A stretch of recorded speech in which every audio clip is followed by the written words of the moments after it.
네, 현대전 오늘은 매일노동뉴스의 정소희 기자와 함께합니다. 어서 오세요. 안녕하세요. 네, 추석 연휴 끝나자마자 이렇게 이제 방송에 모시게 됐습니다. 추석은 잘 보내셨습니까? 네, 많이 먹고 많이 걸었습니다. 아, 먹고 걷고. 네. 그렇죠.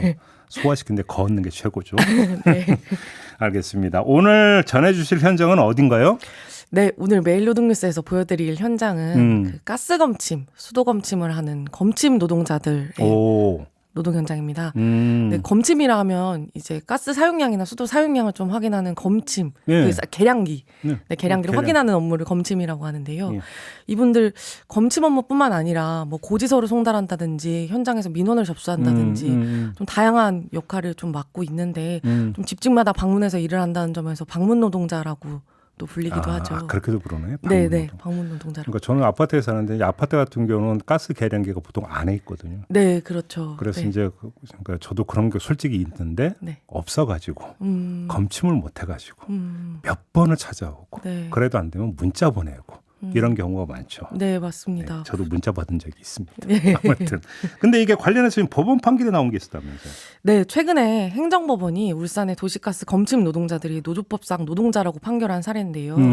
예, 좀 이 판결의 의미를 조금 설명해드리자면 한마디로 헌법에 나온 노동 3권을 좀 적극적으로 보장할 필요가 있는 노동자다. 그리고 이제 사용자가 예. 이제 사업주가 노동자의 교섭 요구 등을 좀 받아들여야 하는 그런 필요가 있는 노동자라는 점을 좀 이제 법원에서 인정한 판결이라고 볼 수 있습니다. 잠깐만요. 그럼 그동안 노동자로 인정을 못 받았다는 얘기인가요? 그 2019년 포항시에서 수도검침원이나 그런 뭐 수도검침원이 근로기준법상 근로자 판결을 받거나 2014년 대법원이 정기검침 위탁 노동자들을 근로기준법상 근로자로 판결한 사례는 있는데 가스검침원 같은 경우는 이번에 노조법상 노동자로 판결받은 것은 처음입니다. 네. 그럼 그동안 어떻게 고용됐었던 거예요? 이게 좀 복잡한 구조인데요. 이번에 판결이 난, 이게 뭐 먼저 말씀드리자면 판결이 난 울산시나 서울시의 가스검침원 노동자분들은 개인 사업자라고 좀 이해하시면 되겠습니다. 네. 이해가 안 돼. 어떻게 그 개인 사업자가 될 수가 있어요? 네, 이게 우선 제가 공급 구조를 간단하게 설명해 드리자면 이제 한국가스공사에서 가스를 전국에 한 34개 가스 공급사들에게 이제 도매로 판매를 하면 이 공급사들이 다시 이제 소비자들한테 소매로 판매를 하는 구조이라고 볼 수 있겠는데요. 땡땡 도시가스 이렇게 이제 또 회사가 있더라고요. 예, 맞습니다. 뭐 예스땡, 뭐 기뚜라땡, 뭐 이렇게 많이 들어보셨을 거예요. 그런 공급사들이 이제 소비자들한테 이제 가스를 판매하는데 이제 이 도시가스 공급사들이 그 검침 업무나 고객센터 관련 업무를 민간의 용역업체에게 민간 위탁을 합니다. 또 위탁을 해요? 네, 그렇습니다. 그래서 이 민간 위탁 업자들이 다시 검침원들과 개인 사업자 계약을 맺고 일을 하는 좀 복잡한 구조입니다. 그래서 결과적으로 좀 울산시나 서울시 같은 경우는 개인 사업자로 일을 하고 있고 이게 지자체마다 조금씩 다르다고 알려져 있습니다. 네. 그러면 요번에 그러니까 이게 이제 법원에서 이제 판결에 나왔던 대상 그 가스 업체는 어디예요? 울산의 경동도시가스라는 경동도시가스. 도시가스라는 곳입니다. 그러면 경동도시가스에서는 그럼 검침원들이 교섭을 요구를 했는데 안 받아들였던 거예요? 네, 이게 2014년쯤에 노조가 생겼고 2021년부터 4차례 정도 단체 교섭을 요구를 했는데 받아들여지지가 않아가지고 그 7월에 우리는 상관없고 위탁한 거기하고 알아서 딱 그 얘기죠 또. 네, 맞습니다. 그래서 이게 그러니까 그 울산 도시가스 공급사 같은 경우는 이제 울산의 도시가스 공급자로부터 고객센터 업무를 위탁받은 민간 용역업체예요.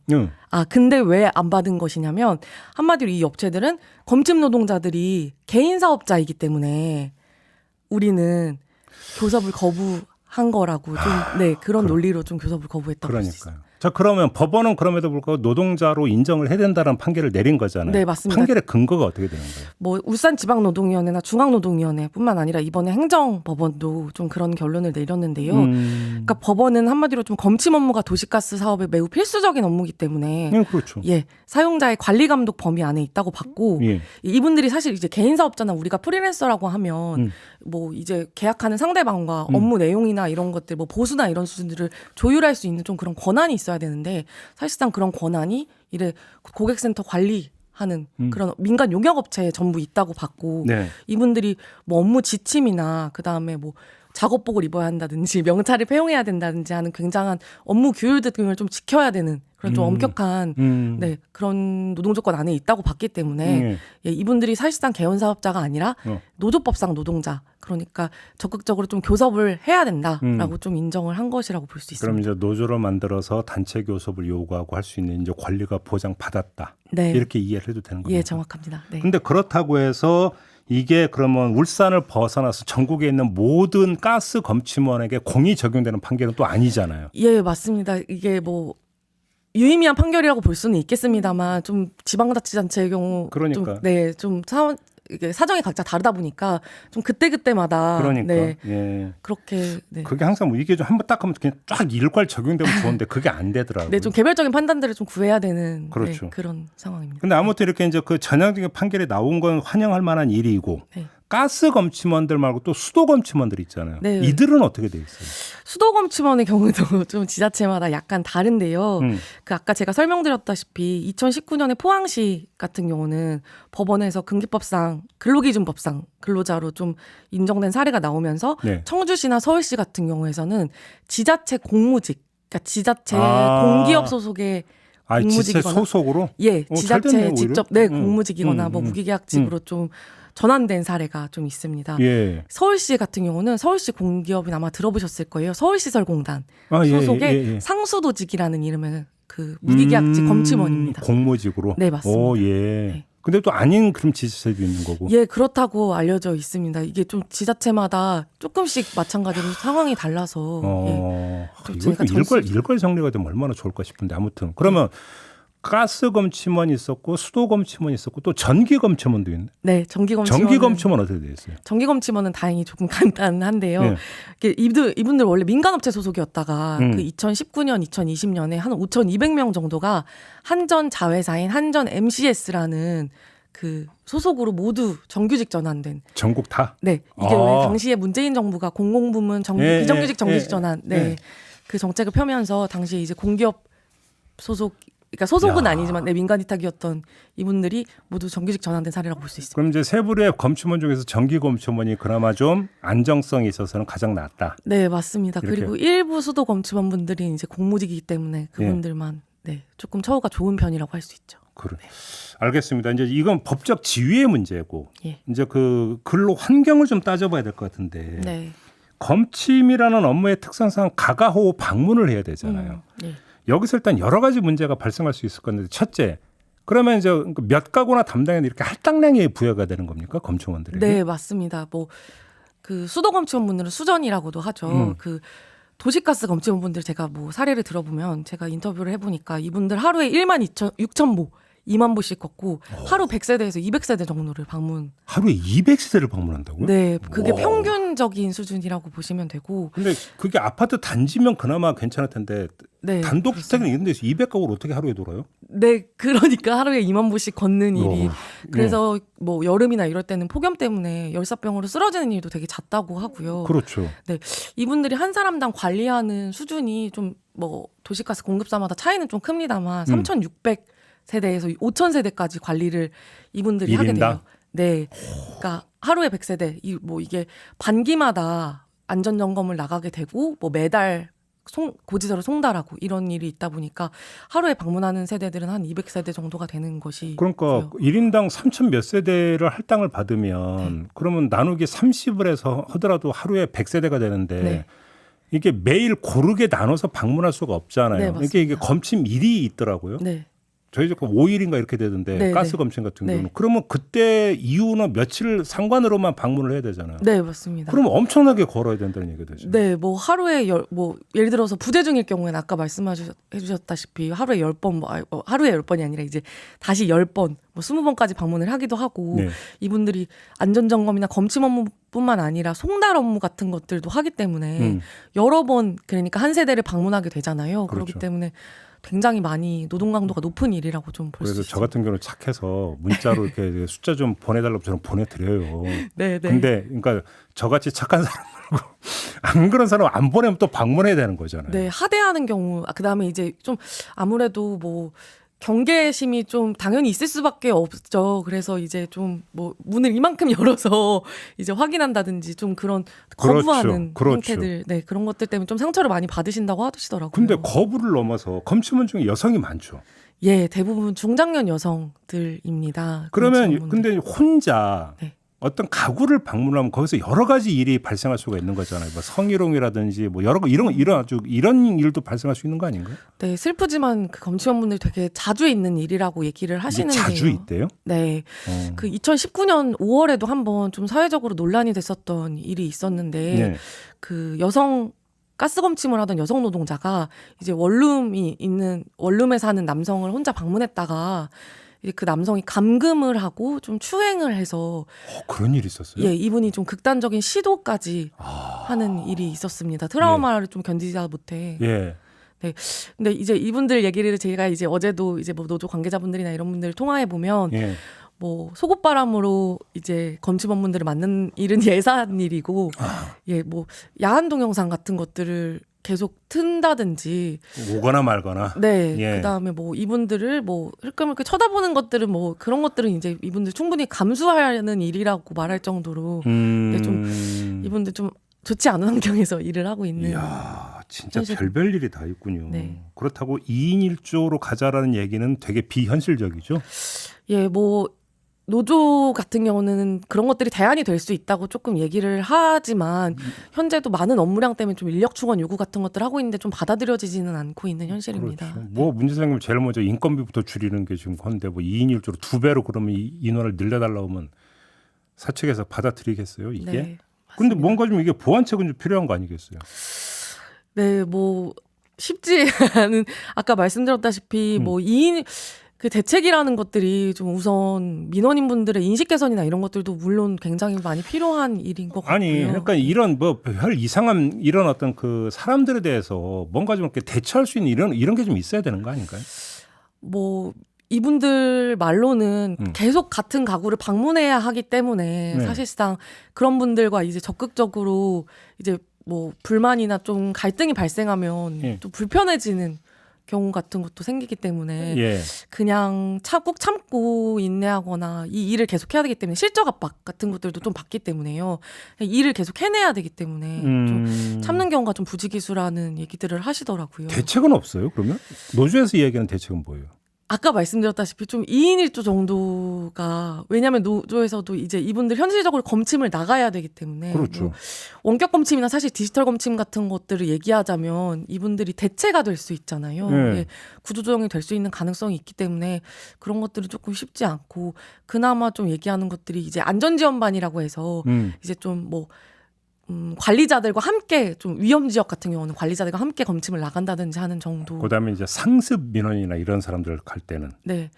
그런 정도의 방법들이 좀 꼽히고 있습니다. 근데 제가 좀 이건 뭐 지금 그러니까 구조적으로 당장은 어렵겠지만 지금 저희 집 같은 경우는 수도 계량기하고 전기 계량은 집 밖에 있거든요. 그러니까 네. 방문 안 해도 거기서 이제 검침하고 돌아갈 수 있잖아요. 근데 가스 계량기를 안에 있단 말이에요. 네, 맞습니다. 왜 그랬는지 저는 이해가 안 돼요. 이 애당초 집 지을 때 네. 그것도 밖으로 해놓으면 되는 거 아니에요? 뭐 밖으로 해놓는다고 딱히 네 그렇게 편한 부분들이 생기는 건 아닐 수 있을 것 같아요. 최소한 네. 그 집에 들어가서 네네. 당하는 뭐 희롱이라든지 추행 네. 이런 것들은 막을 수 있잖아요. 최소한. 네. 뭐 그런 부분에서 좀 예방은 될 수 있겠습니다만 좀 이제 건물 외벽에 설치하면 또 적지 않은 노동 환경 좀 노동에 어려움이 있는데요. 어떤 점에서요? 뭐 예를 들어서 아파트나 상가 같은 경우는 이제 건물 외벽이나 지하에 매립하다 보니까 이제 수도검침원분들 같은 경우는 이 무거운 철판이나 이런 것들을 또 열어서 검침해야 되는 경우가 있어요. 아, 그리고- 수도 검침이나 이런 경우는 예 맞아요. 예, 네. 이만한 맨홀 뚜껑 같은 거 열고 보고 이러더라고요. 네, 그 무게가 이제 잘 이게 현실적으로 이제 길을 지나다니시는 분들은 잘 체감을 못하겠지만 이게 성인 무게거든요. 엄청 무거워요. 예, 50kg에서 80kg까지도 나가더라고요. 예. 그래서 이것들을 다 이제 열고 이제 네, 직접 계량기를 확인해야 되는 좀 일이 검침 업무이다 보니까. 아니 그러니까 저는 지금 제가 조금 전에 말씀드린 건데 제가 사는 아파트를 기준으로 해서 네, 맞습니다. 집 밖이라는 게 아파트 복도. 네. 저는 이것만 생각을 했는데 그게 아니라는 거잖아요. 네, 지금. 그렇죠. 상가 지역이나 네. 뭐 이제 일반 다가구라고 부르는 그런 지역들을 검침하게 되는 경우도 있고, 그리고 사실 아파트 같은 경우도 미관상 좀 좋게 보이기 위해서 검침 그 계량기를 좀 낮은 곳에 설치하기 때문에 이분들이 굽혀서 계량기를 이렇게 좀 확인해야 되는 일이 있어서 힘들다는 얘기도 많이 하세요. 그래서 이 검침 업무 자체가 굉장히 좀 근골격계 질환 같은 것들 많이 유발하기도. 수도 검침은 동행 취재하신 적 있다면서요? 네, 맞습니다. 근데 조금 전에 저희도 이제 사진에 내보냈는데 왜 수도 계량기 이런 거 왜 지하에 이렇게 하는 거예요? 왜 이게 그러는 거예요? 뭐 보이지 않게 하려고 하는 것도 있고요. 에이, 도시계획상. 진짜? 네, 맞습니다. 그리고 상하수도 자체가 밑에 있기 때문에 물이 밑으로 흐르니까. 물론 그렇긴 하죠. 네네. 계량기 같은 것들 밑에 이제 있다 보니까 굳이 좀 맨홀 뚜껑을 열어서 지하로 내려가서 예. 이제 이 핸드폰 플래시를 켜고 이제 플래시를 켜고 안을 비춰서 이렇게 굽혀서 내다 봐야 이제 계량기를 좀 확인할 수 있는 그런. 그렇네. 환경입니다. 야, 수도 검침원이 상당히 힘드시네요. 그렇게 놓고 보면. 예, 그래서 이분들은 수도 검침원분들은 아까 제가 가스 검침원들이나 이제 뭐 전기 검침원들 같은 경우는 뭐 중장년 여성들이 좀 많은 경우가 네. 있다고 했는데 수도 검침원분들은 중장년 남성분들도 많으시고요. 저 맨홀 뚜껑을 여성이 어떻게 열어요, 저거를? 예, 그래서 이분들 그런데도 어떻게 갈고리 같은 것들 이제 뭐 예, 이거 꽂아서 이렇게 드는 거 있어요. 네, 그런 것들로 해가지고 어떻게 좀 많이 익숙해져서 연다고 하시더라고요. 그 정 못 여는 것들은 지나가는 행인분들 붙잡고. 여성이 예, 중장년 여성분들도 10년 넘게 이런 일들을 하시면서 오. 다만 이제 그 일을 오래 하시다 보니까 뭐 50대 분들인데도 무릎, 어깨 연골이나 이런 것들이 80대 노인처럼 다 달아 없어질 정도로. 그 정도예요? 네, 그래서 무슨 일을 하냐고 의사가 되묻는 경우가 너무 많다고 하시더라고요. 그러면 그런 경우 산재 인정이 돼요? 아, 좀 최근에 제가 그 동행 취재하게 된 것도 좀 드물게 산재 인정을 받은 케이스 때문에. 인정된 사례가 있어요? 네, 최근에 그 시설공단의 그 소속인 상수도직, 네. 그러니까 아까 제가 말씀드렸던 공무직 수도검침원 노동자분 한 분이 그 50대 남성분인데 6년 차 수도검침원 분이셨어요. 근데 일을 시작한 지 딱 3년 만에 허리 통증이 시작됐고 3년 만에? 예, 그 전까지 이제 뭐 용접공을 하실 정도로 다양한 뭐 쉽지 않은 일들을 해오셨던 분인데 이 수도검침원 일을 한 지 3년 만에 허리 통증이 나와서 계속 구부리고 디스크로. 맨홀 뚜껑 열고 저기 뭐 랜턴 비치고 막 해서 구부리고 이래야 되니까 네. 당연히 허리가 무리가 가죠. 네, 그래서 일을 한 지 3년 만에 이제 디스크가 발발해서 네, 근로복지공단에서 산재 업무상 질병으로 좀 인정을 받았습니다. 그래요? 네. 근데 이건 아주 희귀한 케이스입니까, 그러면? 네, 맞습니다. 그 서울시설공단 그 소속의 그 수도검침원분들이 357명 정도 있고요. 2019년에 사내조사에 의하면 거의 75%가 근골격계 질환이 있다고 호소를 했어요. 그럼 사실상 357명 중에 70%면 최소한 200명 이상이 근골격계 그렇죠. 질환을 앓고 있다고 보고 이 중에 뭐 최소한 10명 뭐 대다수가 산재 인정을 좀 받을 수 있다고 좀 적극적으로 생각할 수가 있는데 사실상 산재 인정을 받은 케이스는 제가 조사한 결과 단 한 명밖에 없었습니다. 최근 3, 4년간. 신청을 했는데도 안 받아들여진 경우가 많다는 거 아니면 아예 신청을 안 합니까? 어떠세요? 제가 현장에서 취재를 해본 결과 그 수도검침원분들이 좀 증언하시기로는 일단 신청 자체를 꺼리는 경향이 있었어요. 그러니까 왜냐하면 내가 나이가 들었으니까 우선 나이가 들었기 때문에 이거는 그냥 노인성 질환이다. 나이가 들었기 때문에 그런 질환이다라고 얘기하시는 경우도 있고 예, 그렇게 생각하시는 경우도 있고 그다음에 관리자가 불이익을 준다고 좀 괜히 찍혀가지고 불이익 당하는 거 아니냐? 네, 맞습니다. 병가나 이런 것들을 쓰면 좀 성과급 같은 데서 불이익을 받는다고 증언하시는 경우도 있었고 그리고 좀 오해도 있었는데요. 이게 그 지난해 정부가 발간한 지방공기업 경영평가 편람에서 그 지표가 수정됐는데도 여전히 기관 경영평가에 마이너스가 된다는 좀 오해를 하고 계시기도 했어요. 산재 신청을 하거나 이러면 평가 점수가 낮아진다. 네, 이제 기관 같은 경우는 이제 그렇죠. 그래서 직원들이 많이 아프면 맞아요. 해서 인센티브 주고 이런 거 있잖아요. 네, 맞습니다. 평가 성적에 따라서. 네, 그런 것들에서 좀 낮은 평가를 받는다는 오해도 아직도 좀 또 그렇게 연결이 되나요? 네, 맞습니다. 네, 그런 부분 때문에 좀 산재 신청을 좀 주저하는 경향들이 있었습니다. 근데 마무리 삼아서 제가 근본적으로 좀 질문드리고 싶은 게 지금 디지털 세상이고 모든 게 컴퓨터로 제어가 되는데 이렇게 꼭 일일이 가가호 방문해서 다 검침을 해야 되는 이건 언제까지 가는 거예요? 그 수도 검침 같은 경우는 네. 최근에 그 원격 계량기나 디지털 계량기, 그러니까 그 수전 같은 것들, 그 무거운 수전 같은 것들을 좀 문제를 해결하기 위해서 그런 것들로 좀 많이 전환을 하는 추세이기도 한데요. 그래서 제가 어제 그 가스 검침하는 분들한테 그럼 이렇게 힘들고 이제 희롱당하는 일도 많으니까 좀 그런 디지털 계량기냐 원격 계량기로 좀 바꾸면 어떠하냐고 여쭤봤더니 사실 그런 것들을 소비자분들이 많이 원하지 않는다고 하시더라고요. 왜냐하면 또 도리어 이게 전기 계량기 같은 경우는 5년마다 반드시 교체를 좀 해야 되는 상황이라서 그래요? 예, 그런 것들을 이제 법적으로 좀 정해져 있는데 근데 또 그렇게 하면 또 이분들 또 일자리를 잃게 되나? 네, 그런 부분도 있고 비용이 소비자 입장에서는 좀 많이 들다 보니까 디지털 계량기 같은 경우는 원격 계량기 같은 경우는 비용이 많이 들다 보니까 소비자가 자기 돈 내고 해야 되는 거예요? 네, 그렇습니다. 그게 포함이 돼 있기 때문에 그런 비용이 좀 원격 계량기 같은 경우는 기술이 많이 들어가서 비용이 많이 들어서 나중에 설문조사 같은 것들을 해보면 소비자들이 원하지 않는 경우도 많다고 합니다. 소비자는 돈 들어서 원하지 않고 네. 검침 노동자들은 일자리 뺏길까 봐 원하지 않고. 네, 그런 부분들이 있습니다. 참 딜레마네. 네. 하긴 근데 또 이 그 가우스가 뭐 엄청나면 이거 한순간에 다 바꿀 수도 없는 거잖아요. 네, 그렇습니다. 뭐 여러 가지 환경의 문제도 있고요. 네. 그러니까 결국 이제 작업 환경과 법적 지위를 어떻게 개선해 줄 것인가. 네. 현실적으로는 이렇게 접근할 수밖에 없다. 네, 이분들 뭐 산재 적극적으로 신청하고 그래서 이제 좀 적극적으로 자신의 권리를 좀 보장받는 네, 그런 길로 좀 나아가는 것이 그러니까요. 현재로서는 좀 네. 그래서 이제 얼마 전에 어떤 이제 판결 같은 게 좀 하나의 좀 계기가 됐으면 좋겠다. 네, 이런 맞습니다. 이야기까지 좀 하면서 오늘 뭐 현대전을 좀 마무리해야 될 것 같아요. 너 방송 너무 잘하시는데? 방송 처음인가 맞아요? 네, 굉장히 떨리. 천부적인 방송이신데 전혀 안 떨고 막 하실 말씀 다 하시는데? 그 사회자분께서 너무 잘 이끌어 주셔서 아니야. 너무 영광입니다. 너무 사회자님. 자연스럽게 잘해주셨어요. 말씀 잘 들었습니다. 고맙습니다. 네, 감사합니다. 네, 매일노동뉴스 정소희 기자와 함께했고요. 저도 물러가겠습니다. 고맙습니다.